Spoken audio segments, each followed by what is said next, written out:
TG24 న్యూస్కి స్వాగతం.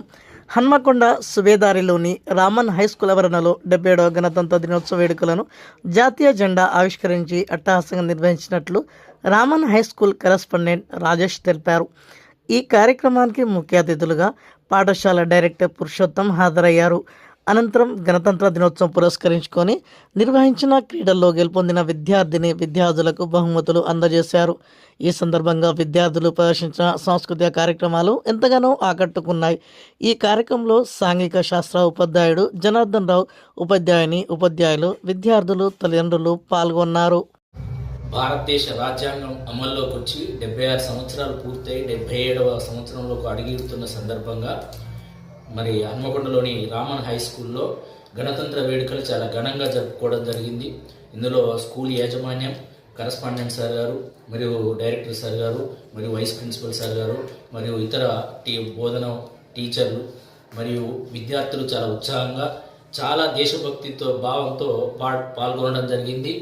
ఇటు సందర్భంగా జాతీయ పతాకాన్ని ఎగరేసిన అనంతరం మరి దానికి సంబంధించి రాజ్యాంగం యొక్క గొప్పతనం గురించి మరి కరెస్పాండెంట్ సార్ గారు మరియు డైరెక్టర్ సార్ గారు వివరిస్తూ ఆ గొప్పతనాన్ని భవిష్యత్ తరాలు కొనసాగించాల్సిన అవసరాన్ని కూడా వాళ్ళు నొక్కి చెప్పడం జరిగింది.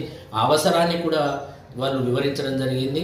అంతే ఉత్సాహంగా విద్యార్థులు కూడా దేశభక్తిని ప్రతిబింబించే ఉపన్యాసాలతోని, పాటలతోని, డ్యాన్సులతోని కార్యక్రమాన్ని చాలా గొప్పగా ఉత్సాహంగా జరుపుకోవడం జరిగింది.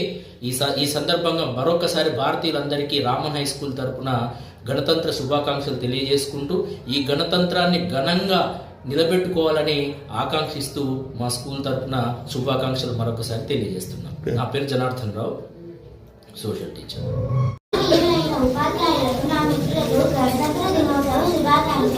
నా పేరు అంకిత. నేను 5వ తరగతి చదువుతున్నాను.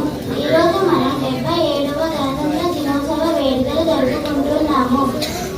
ప్రతి సంవత్సరం జనవరి 26 ఈ వేడుకను జరుపుకోవడానికి ప్రధానంగా 1947 ఆగస్టు 15న మన దేశానికి స్వాతంత్రం వచ్చినప్పటికీ మన దేశానికి రాజ్యాంగం లేదు. భారత రాజ్యాంగాన్ని రూపొందించడానికి డాక్టర్ బిఆర్ అంబేద్కర్ అధ్యక్షతన ముసాయిదా కమిటీని ఏర్పాటు చేశారు. ఈ రాజ్యాంగాన్ని రూపొందించడానికి 2 సంవత్సరాలు 18 రోజుల సమయం పట్టింది.